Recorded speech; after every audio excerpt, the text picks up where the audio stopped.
مشرکین مکہ رسول کریم صلی اللہ علیہ وسلم کے بارے میں معاذ اللہ باتیں کرتے تھے تو حضور اللہ کے دیے ہوئے علم سے انہیں جان لیا کرتے تھے۔ ایک دن وہ باتیں کر رہے تھے تو باتیں کرتے کرتے نا مشرکین مکہ نے عجیب بات کر دی، نادان تھے نا، جانتے نہیں تھے، عجیب بات کر دی، کہنے لگے آہستہ بولو، کہیں محمد صلی اللہ علیہ وسلم کا رب سن نہ لے، آہستہ بولو، اونچی بات نہ کرو، کہیں مصطفیٰ کریم علیہ السلام کا خدا سن نہ لے۔ تو اللہ نے آیت نازل کر دی، فرمایا نادانو وَأَسِرُّوا قَوْلَكُمْ، ابھی جہارو بھی، آہستہ بولو یا اونچا بولو۔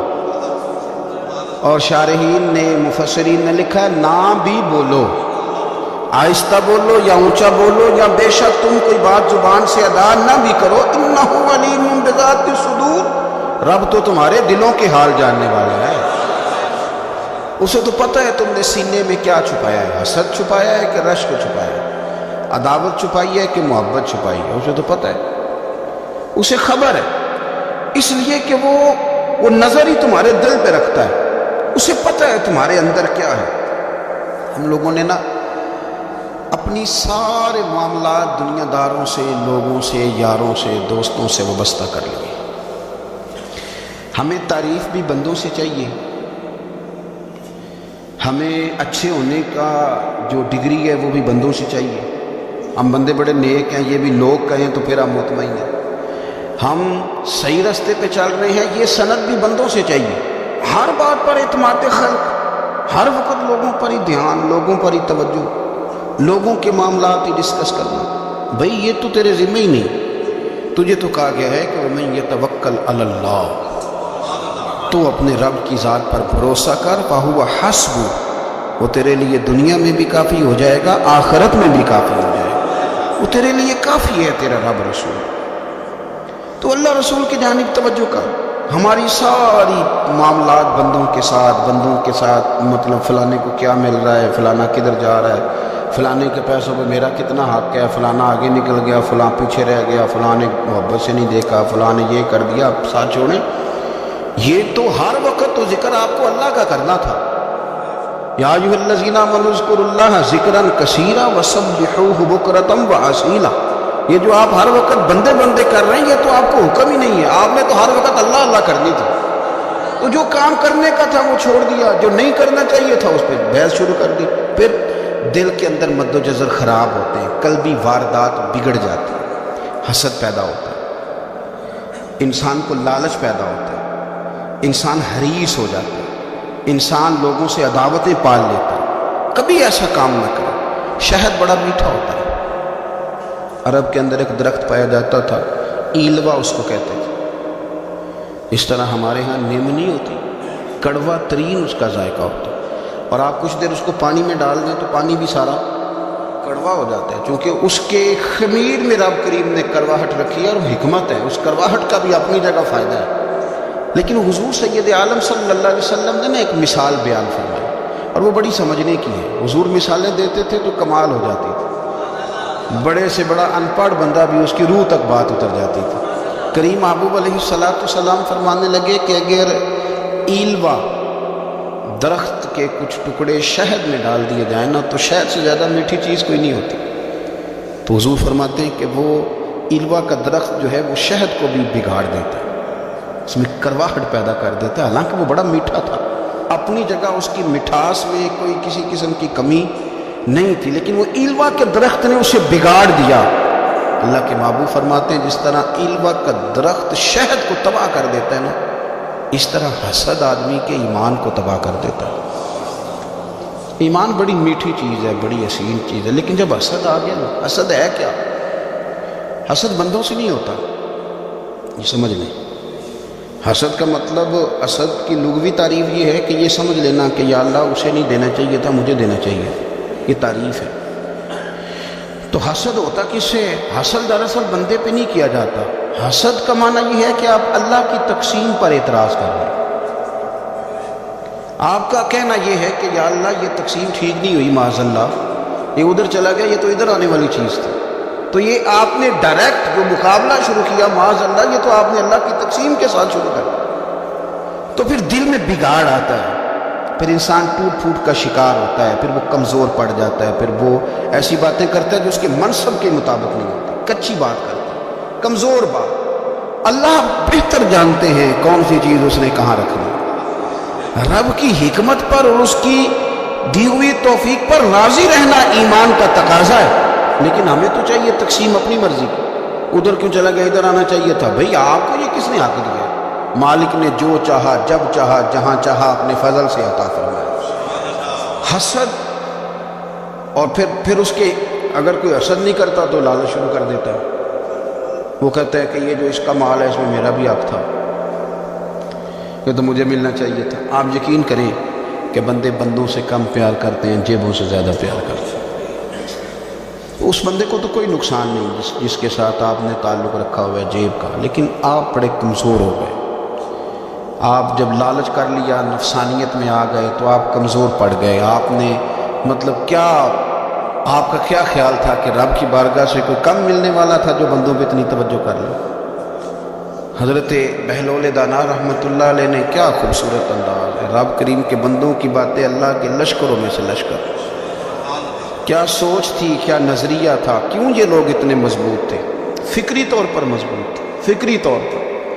ہارون رشید حج کر کے واپس آ رہا ہے، حضرت بہلول دانا راستے میں بیٹھے ہیں، ملاقات ہو گئی، کہنے لگا حضور کوئی حکم ہو تو بتائیے گا۔ فرمانے لگے کوئی نہیں، تو جا اپنا کام کر۔ بادشاہ ہے یا کسی کو کارڈ مل جائے تو وہ لوگوں کو دکھاتا پھرتا ہے، وزیر صاحب نے خود دیا ہے۔ بادشاہ وقت خود کر، حضرت کوئی حکم ہو تو؟ فرمایا نہیں، اللہ خیر کرے گا۔ تو کہنے لگا حضور میں نے سنا آپ مقروض ہیں تو بتا ہی دیتے۔ تو آپ مسکرا کے فرمانے لگے تیرا کیا خیال ہے بھلا؟ کہنے لگے حضور کس بابت؟ فرمانے لگے تیرا کیا خیال ہے کہ اللہ ہارون رشید کو دے گا اور بہلول دانا کو بھول جائے گا؟ تیرا کیا خیال ہے؟ رب کریم ہارون رشید کو تو دیتا جائے گا اور بہلول دانا کو بھول جائے گا؟ بادشاہ کہتا ہے کہ میں چکرائی گیا کہ بھلا اس سوال کا کیا جواب ہے؟ تو میں نے کہا حضور رب تو بھولنے سے پاک ہے، وہ تو کسی کو نہیں بھولتا، اسے نہ اونگ آتی ہے نہ نیند آتی ہے۔ تو فرمانے لگے جا پھر اپنا کام کر، جب مناسب سمجھے گا تو بہلول کو بھی قرضے سے نجات عطا کاری دے گا۔ تو جا اپنی ڈیوٹی کر، وہ جب چاہے گا نا تو میرے قرضے دور ہے۔ تو کیا سمجھتا ہے کہ تجھے یاد رکھے گا مجھے بھول جائے گا؟ یہ کیسے ہو سکتا ہے؟ اور یار ادھر دیکھ میری بات سن، او بھائی وہ تیرا میرا رب ہے، یہ ہو سکتا ہے کہ امیروں کو دے دے اور تیرے جیسے میرے جیسے غریبوں کو وہ بھول جائے؟ یہ ہو سکتا ہے؟ تو کیوں لوگوں کی جیبوں پہ توجہ، لوگوں کی جیبوں پہ نظریں، فلانے کے پاس آ گیا تو میں رہ گیا، کس لیے؟ ہمارا رب کسی کو بھولتا نہیں ہے، کسی شخص کو وہ میرا مالک اپنے فضل سے نظر انداز نہیں کرتا، وہ سب کو نوازتا ہے، لیکن اس کی حکمت کے تقاضوں کا انتظار کرنا مسلمان کی شان ہے۔ کبھی کسی حسد میں کبھی کرنا ہو تو رشک کریں، مزہ آئے گا۔ اور یہ رشک کرنے کا رشک کا معنی کیا ہے؟ حسد کا معنی ہے یا اللہ اسے نہیں دینا چاہیے تھا، مجھے دینا چاہیے تھا، اور رشک کا معنی ہے یا اللہ تو نے دیا ہے، کیا بات ہے، اسے دیا تو کیا بات، اگر تو نے دیا تو مالک جچا بھی ہے، اگر تو نے دیا ہے تو نظر بھی آیا ہے، اگر تو نے دیا ہے تو پھر کیا بات ہے، کمال ہو گئی، وہ نظر آ رہا ہے۔ اور یا اللہ اسے دیا تو میں بھی تیرا بندہ ہوں، اسے بھی اور دے اور مجھے بھی عطا فرما۔ یہ رشک ہے، رشک کا حضور نے حکم دیا، نبی پاک نے رشک کا۔ ہمارا یہ مسئلہ ہے کہ ہم جو کرنے والا کام ہے وہ نہیں کرتے، رشک کریں۔ بخاری مسلم میں حدیث ہے، نبی پاک صلی اللہ علیہ وسلم نے فرمایا دو بندوں پر رشک کرو۔ کہو کیا بات؟ رشک کرو دو بندوں۔ یا رسول اللہ کون کون سے؟ فرمایا ایک وہ مالدار جسے اللہ دولت دے اور وہ صبح بھی رب کے رستے میں خیرات کرے اور شام بھی رب کے رستے میں خیرات کرے، یہ قابل رشک ہے۔ کہو تیری کیا بات ہے بھائی، کیا تجھے اللہ نے نوازا ہے، اور اس پر رشک کرو کو یا اللہ اسے اور دے تاکہ یہ تیرے بندوں پہ اور اثار کرے اور تیرے بندوں پہ سخاوت کرے، اور اللہ اس کے تصدق ہمیں بھی عطا فرما۔ اور حضور فرماتے ایک مالدار پر جو صبح و شام سخاوت کرے، اور ایک اس عالم پر جسے اللہ قرآن کا علم دے، وہ صبح بھی لوگوں کو قرآن مجید کے ترجمے، تفسیریں، قرآن کے درس سکھائے، اور شام بھی لوگوں کو قرآن مجید کے درس عطا فرمائے۔ اس پر رشک کرو، کہو کیا بات ہے یار تیری، تجھے اللہ نے کتنا نوازا۔ قابل رشک لوگوں پر رشک کرو، ان کی تعریف کرو، ان کے لیے اچھے کلمات ادا کرو۔ معاشرے میں حسد پر موٹ ہوا ہے، اگر کبھی رشک پر موٹ ہوتا نا تو عزتیں بڑھ جاتی، محبتیں بڑھ جاتی، خلوص میں اضافہ ہوتا، لوگ ایک دوسرے کے قریب آتے۔ ہم نے کسی فضیلت والے کی فضیلت کو تسلیم کرنے سے انکار کر دیا، ہم نے کسی بڑائی والے کی بڑائی کو تسلیم کرنے سے انکار کر دیا، ہم نے حسد کیا، ہم نے لالچ کیا، ہم حریص ہوئے۔ اس کا نقصان یہ ہوا کہ لوگ ایک دوسرے کے پاس رہتے ہوئے پاس نہیں رہتے، ایک دوسرے کے ساتھ وقت گزار رہے ہوتے ہیں لیکن ان کے بارے میں رویے ان کے سخت ہوتے ہیں، لب و لہجہ تلخ ہوتا ہے۔ جب وہ کسی کے بارے میں بے لاگ تبصرہ پوچھا جائے تو غلط باتیں کریں، رشک کریں۔ دیکھیں نا حضرت ابو بکر صدیق رضی اللہ، حضرت عمر فاروق رضی اللہ، ساری زندگی دوڑ لگی رہی۔ حضرت عمر کہتے ہیں میں نے ساری زندگی دوڑ لگائی ہے کہ ابو بکر سے آگے گزر جائے، لیکن یہ دوڑ حسد والی نہیں، یہ رشک والی۔ فرماتے میرا دل کرتا تھا کہ میں نیکیوں میں ابو بکر سے آگے گزر جاؤں، حضور کے عشق میں ابو بکر سے آگے گزر جاؤں، نبی پاک علیہ السلام کی اولاد کی محبت میں ابو بکر سے آگے گزر جاؤں، میں نہ خیر کے کاموں میں آگے گزروں۔ کہتے میرا ساری زندگی رشک کا رشتہ رہا، یہ رشتہ شاندار ہے، اس پر عمل کریں، اس پر توجہ کریں، بجائے اس کے کہ یہ کہنا کہ استاد جی کا فلانے سے زیادہ پیار ہے، پیار کی وجوہات تلاش کر۔ مرشد فلانے پہ نظر رکھتے ہیں تو میرے بھائی وہ نوٹوں کی وجہ سے نظر نہیں رکھتے، تو وجہ تو تلاش کرنا، وجہ کیا ہے؟ تو اپنے آپ کو اس طرح کا بنا، تو اس طرح کی کیفیات پیدا کر اپنے اندر۔ ہم کیا کرتے ہیں کہ رشک کرنے کی بجائے حسد کرتے ہیں۔ حسد نہیں کریں، اپنے آپ کو سنواریں، وہ رشک کی وجہ سے آپ سنوار سکتے ہیں۔ نبی پاک علیہ السلام کی پیاری زوجہ ام المومنین سیدہ عائشہ صدیقہ، بڑی شان ہے اس کا، تو بڑی عظمت ہے ان راہوں کے صدقے جن رستوں سے سیدہ پاک کی سواریاں گزرا کرتی۔ کیا درجہ اللہ نے دیا ہے سیدہ عائشہ صدیقہ کو، کہتی حضور کا وصال میری گود میں ہوا، اور مولا علی شیر خدا فرماتے ہیں میں نے حضور کو سب سے زیادہ عائشہ صدیقہ سے پیار کرتے ہوئے دیکھا، اور عائشہ صدیقہ رضی اللہ تعالیٰ عنہ فرماتی ہے میں نے حضور کو سب سے زیادہ فاطمہ الزہرا سے پیار کرتے دیکھا۔ یہ الگ ماحول ہے ان کا آپس میں۔ تو حضرت عائشہ صدیقہ اتنا بڑا مقام، لیکن وہ فرماتی ہے میں نے ساری زندگی سیدہ خدیجہ الکبریٰ پہ رشک کیا۔ میں نے کہا کیا بات تھی اس خاتون کی جو وصال کر گئیں، لیکن شاید کو دل خالی جاتا ہو کہ مدینے والے ان کی وفاؤں کا ذکر نہ کریں، شاید کوئی خالی دل جاتا۔ کہتی ہے میں نے اتنا قابل رشک ماحول نہیں دیکھا۔ ایک دن حضور گھر میں گوشت لائے اور مجھ سے فرمایا عائشہ گوشت پکاؤ، تو میں اسے صاف کرنے لگی تو حضور فرمانے لگے شوربہ ذرا زیادہ کرنا۔ میں نے عرض کی حضور کیا کچھ مہمان آئیں گے گھر میں؟ تو فرمایا نہیں عائشہ، مدینہ منورہ میں نا مجھے پتہ چلا ہے خدیجہ الکبریٰ کی کچھ سہیلیاں آئیں گے، تو شوربہ بنا میں انہیں پہنچاؤں گا، خدیجہ کی سہیلیوں کو شوربہ زیادہ پکا دیں۔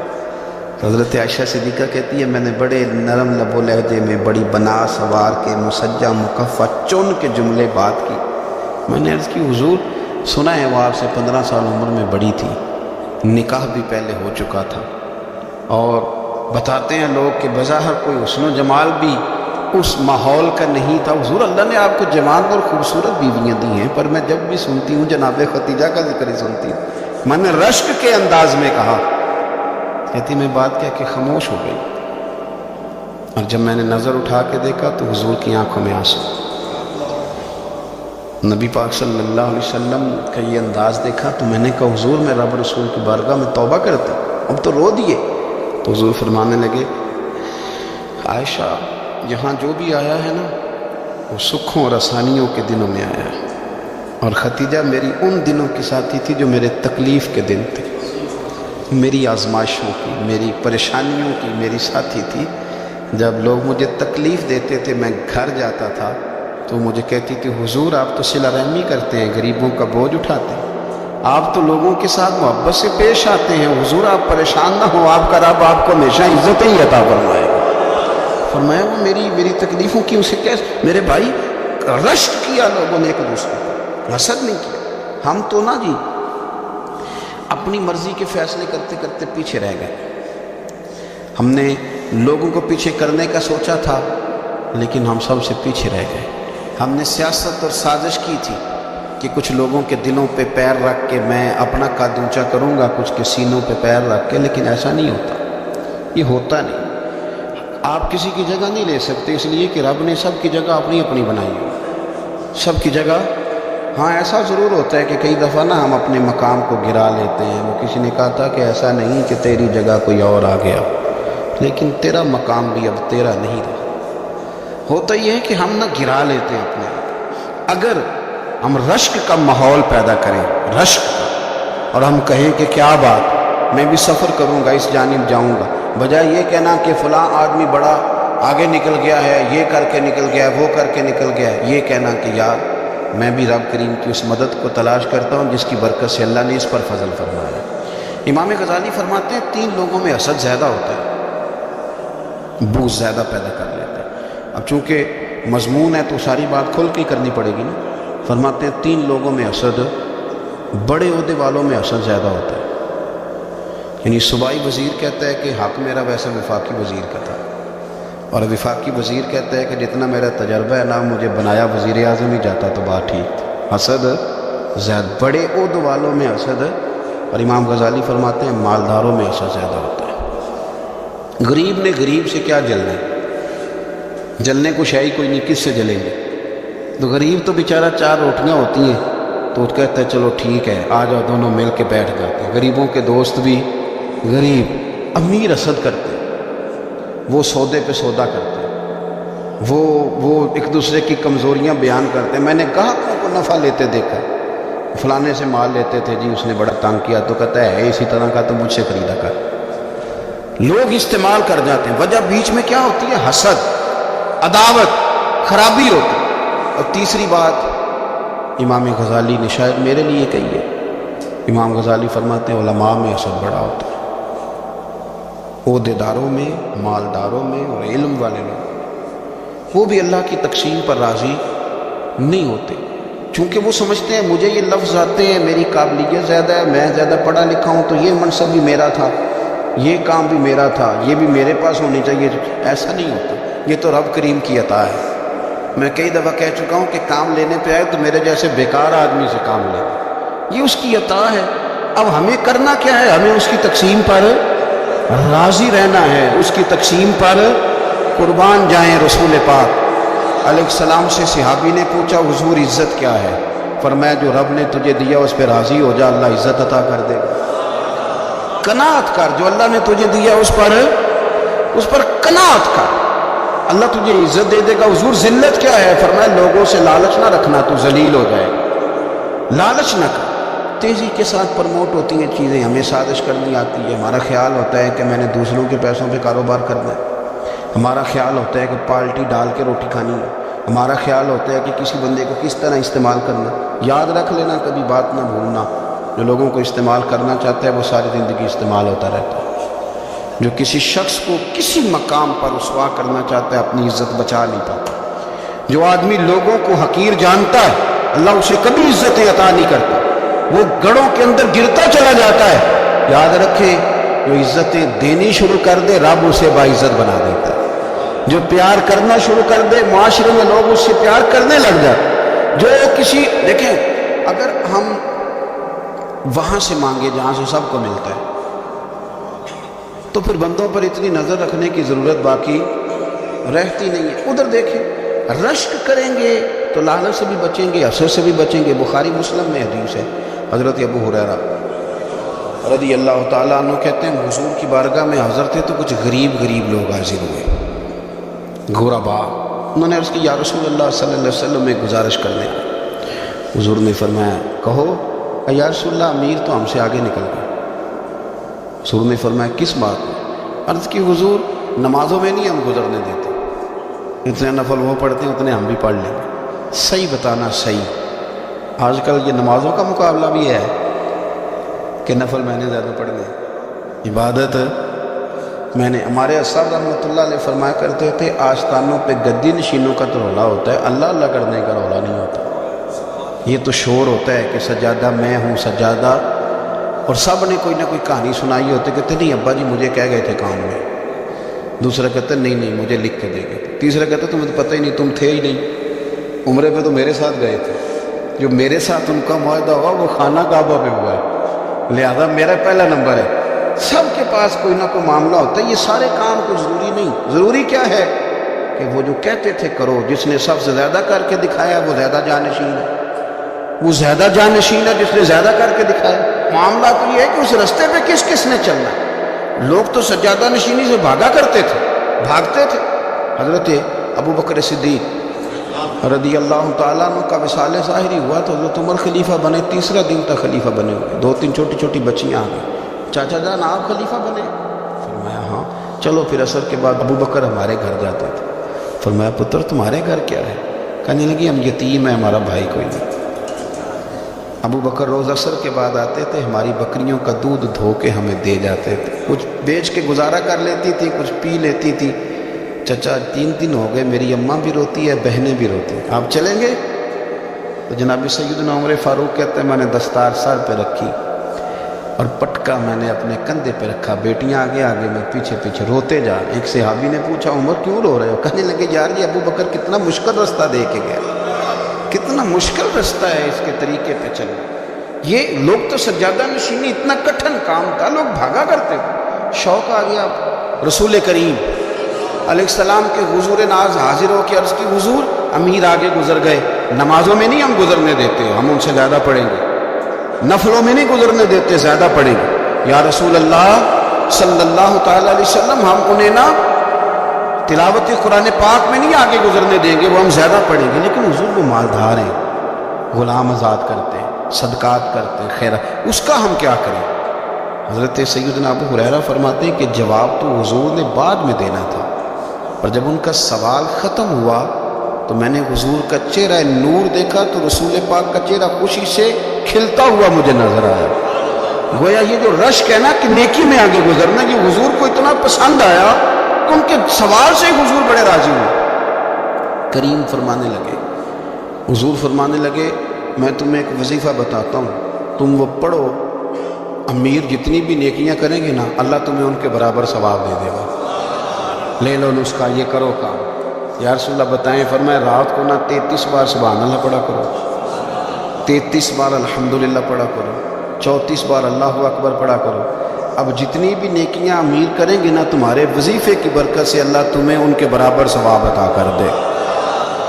اب جناب ابو ہریرہ کہتے ہیں میں نے ان کے چہرے دیکھے تو مجھے یوں محسوس ہوا کہ جس طرح کسی بندے کی کھوئی ہوئی رقم مل جائے تو وہ راضی نہیں ہوتا، کھوئی ہوئی رقم مل جائے تو بڑا جیسے کوئی اس کے ہاتھ، چلیں اپنا ترجمہ کر لیتے ہیں، کمیٹی نکلنے پہ نہیں بندہ بڑا راضی ہوتا کہ 11 مہینے سے دے رہا تھا، 10 مہینے سے چلو نکل ہی آئیے، شکر ہے اللہ کا، بڑا خوش ہوتا ہے بندہ، بڑا راضی ہوتا ہے۔ اس طرح ان لوگوں کے چہرے کھل اٹھے، کیا بات ہے حضور، بس اب نہیں ہم گزرنے دیتے۔ گھر چلے گئے، وظیفے پڑھنے لگے۔ کچھ دنوں کے بعد ان میں سے کچھ لوگ واپس آئے۔ حضرت ابو ہریرہ کہتے ہیں مجھے چونکہ وہ پرانی بات یاد تھی تو میں دلچسپی سے ان کا آنا جانا دیکھنے لگا۔ وہ کریم کی بارگاہ میں آ کے بیٹھے تو ان میں سے ایک شخص بڑی پریشانی کے ساتھ کہنے لگا حضور بڑی پریشانی لگ گئی۔ فرمایا کیا ہوا؟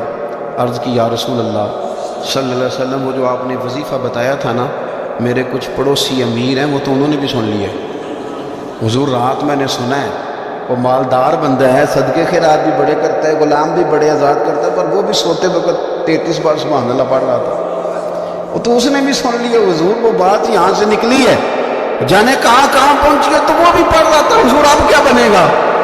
تو کہتے ہیں اس کے سوال پر بھی میرے حضور بڑے ہی مسکرائے، باقاعدہ دہک ہو گیا حضور کے، دہک ہو گیا، سرکار کھل کے نہیں مسکراتے، لیکن آج حضور اتنا مسکرائے کہ میں نے حضور کے مقدس دانتوں کی زیارت کر لی، دہک ہو گیا باقاعدہ حضور کا۔ حضور فرمانے لگے انہوں نے بھی سن لیا حضور، اور سن کے پڑھنا بھی شروع کر۔ اب بات کو سمجھیں کہ کسی امیر نے یہ نہیں کہا کہ یہ تو غریب کے لیے وظیفہ تھا، میں کہتا ہوں اللہ اللہ کا مزاج ہی نہیں، مزاج یہ کہ سیاست کیسے کرنی ہے، چکر کیسے چلانا ہے، کوئی کہانی کیسے سنانی ہے، ادھر ان کو ملا، حالانکہ بات تو غریبوں سے ہو رہی تھی، حضور تو انہوں نے بھی پڑھنا شروع کر دیا۔ اب ہم کیا کریں؟ رسول کریم نے فرمایا وہ بھی پڑھ رہے ہیں، حضور پڑھ رہے ہیں، تو فرمایا ذالک فضل اللہ یؤتیہ من یشاء، بھائی پھر یہ تو اللہ کا فضل ہے نا، وہ جسے چاہے عطا کرے۔ اب یہ حضور نے کہہ دیا تو حضرت ابو ہریرہ کہتے ہیں میں نے پلٹ کر ان لوگوں کے چہرے دیکھے، قربان جائیں، میں نے پھر ان کے چہروں پر اطمینان دیکھا، میں نے سکون دیکھا، اس لیے کہ وہ سمجھ گئے جب رب فضل کرے تو پھر فضل کے معاملے میں اللہ کے بندے بحث نہیں کیے کرتے، وہ مطمئن ہو کے گئے، کہنے لگے حضور پھر ٹھیک ہے، اگر مالک اس طرح تقسیم کر رہا ہے تو پھر ہم راضی ہیں اپنے رب کریم کی رضا پہ۔ اپنی زندگی جب آپ بڑی محبت سے قرب و جوار سے تشریف لاتے ہیں، میں قرآن و سنت کے بہت سارے عنوانات دیکھ کے آپ کی خدمت میں ایک بات عرض کروں، اپنی ساری توجہ اپنے رب و رسول کی جانب مائل کریں۔ جتنا آپ دائیں بائیں دیکھیں گے نا اتنا گاڑی کے ٹکرانے کا خطرہ بڑھ جائے گا، وسوسے زیادہ آئیں گے، الجھ جائیں گے۔ اتنا زیادہ دائیں بائیں نہ دیکھیں، یہ کیا کر رہا ہے، فلانا کیا کر رہا ہے، فلانے کا یہ معاملہ کس طرح کا تھا، نہ آپ توجہ اللہ کی جانب رکھیں۔ دیکھیں میرا اور میرے رب کا معاملہ ٹھیک چل رہا ہے، اللہ رسول کے ساتھ میرے معاملات ٹھیک ہیں۔ یہاں تو آپ کسی کی اصلاح کریں گے، دعوت دیں گے یا دعا کریں گے، تنقید کی تو ویسے دین میں اجازت نہیں۔ آپ نے یہاں کسی کی اصلاح کرنی اور وہ درد کے ساتھ کرنی، اور یہاں کسی کے لیے دعا کرنی کہ یا اللہ اس بندے پہ رحم فرمائے، سے بدل۔ تنقید کی اور طنز کی تو اجازت، اپنا معاملہ رب کریم کے ساتھ، ہماری سوچیں کس طرح کی ہیں، ہمارے اندر ماحول کس طرح کا ہے، وہ چونکہ دلوں کے حال جانتا ہے، اور نبی پاک صلی اللہ علیہ وسلم نے فرمایا نہ تمہاری جیبیں دیکھتا ہے نہ تمہارے چہرے دیکھتا ہے، وہ تو جب دیکھتا ہے تمہارا دل دیکھتا ہے۔ اس کی کیفیت کیا ہے؟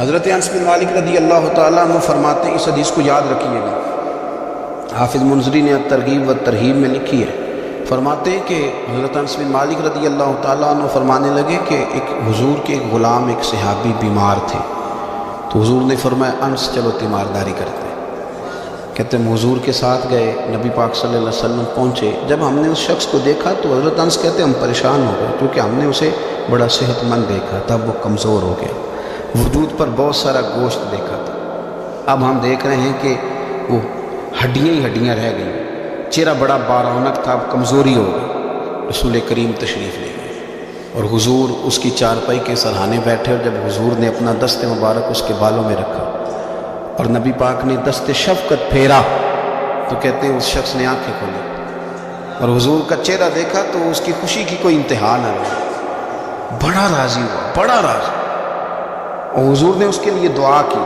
اس دعا پر بھی اسے بڑا اطمینان قلبی نصیب ہوا۔ کہتے ہیں حضور اکثر تیمارداری فرماتے تھے، پر آج نہ حضور نے ایک نرالی انوکھی اور انفرادی بات ارشاد فرمائی۔ حضور نے فرمایا تو بڑا صحت مند تھا، کمزور ہو گیا، بڑا طاقتور تھا تو ضعیف ہو گیا، ایک سوال کا جواب تو دے۔ یا رسول اللہ فرمائیے، تو حضور فرمانے لگے اس حالت میں جب تو شدید بیمار اور تکلیف میں، یہ بتا کہ اس وقت تیرا اپنے رب کے بارے میں گمان کیا؟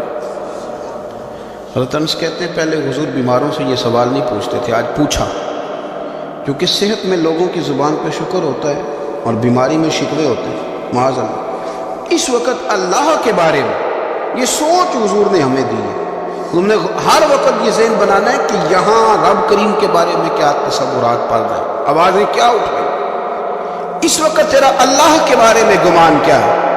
جناب انس بن مالک کہتے ہیں اس نے ہمیں اشارہ کیا کہ مجھے اٹھا کے بٹھاؤ، ہم نے بٹھایا تو کہتے ہیں پھر اس نے اپنی آنکھیں کھولی اور حضور کے چہرے نور پر نظر کر کے نظر جھکا لی، عرض کرتا یا رسول اللہ میں کمزور ہوں، بیمار ہوں، تکلیف میں ہوں، اٹھ نہیں سکتا، کھا نہیں سکتا، اور حضور ابھی بھی میرے دل سے آواز یہی نکلتی ہے کہ میرا رب بڑا ہی قریب ہے، میرا اللہ بڑا ہی مہربان، وہ بڑا ہی معاف کرنے والا، وہ اپنے بندوں سے پیار ہی بڑا کرتا ہے۔ آپ میری بات کو سمجھیں، کیفیت کیا ہے اور الفاظ کیا ہے؟ حضور وہ مجھ سے بڑی محبت کرتا ہے، بڑے پیار والا ہے۔ یہ لفظ کہتے کہتے آواز بھرا گئی، آنسو نکل آئے، پھر اس نے تکلیف زیادہ محسوس کی تو وہ لیٹ گیا، اور پھر اس نے حضور کے چہرے نور پہ نظر ڈالی، کلمہ پڑا، روح ہی پرواز کر گئی۔ حضرت انس بن مالک فرماتے ہیں ہم اس کے گھر سے نکلے، اور جب حضور اس کے کمرے سے باہر آئے تو رسول کریم نے پلٹ کر رک کر پھر پیچھے دیکھا اور فرمایا انس اگر کسی جنتی کی زیارت کرنی ہے تو میرے اس غلام کا چہرہ دیکھ لو. اس لیے کہ جن لوگوں کے نظریات رب کریم کے بارے میں اس طرح کے ہوں، پھر ان کے خاتمے خیر کو، پھر اللہ ان کے لیے جنت کے فیصلے فرماتے ہیں. اپنے افکار میں، نظریات میں، سوچوں میں ضروری نہیں ہے کہ ہم لوگوں کو دو لفظ کہہ کے مطمئن کر لیں تو ہم خود ضمیر کے قیدی بن کے زندگی گزار دیں. یہ معاملہ ٹھیک نہیں، یہ صحیح نہیں چلتا. آپ اپنی قلبی واردات پر، قلبی خیالات اور تصورات پر کڑی نگرانی رکھیں گے. آپ دیکھیں گے کہ کہاں یہ مجھے خرابی کی طرف لے کر کے جا رہا ہے، کہاں یہ بدگمانیاں پیدا کر رہا ہے، کہاں یہ خرابیاں لا رہا ہے. یہ سختی پیدا کر دے گا، نفرتوں کو، لالچ کو، حسد کو، عداوت کو یہ بڑھا دے گا. آپ اپنے معاملات پر اپنے دل کو ہمیشہ حاضر رکھیں. اللہ اپنے محبوب کا صدقہ فضل کرے. وہ مقلب القلوب ہے تو وہ ہمارے دلوں کو اپنی طرف پھیر دے.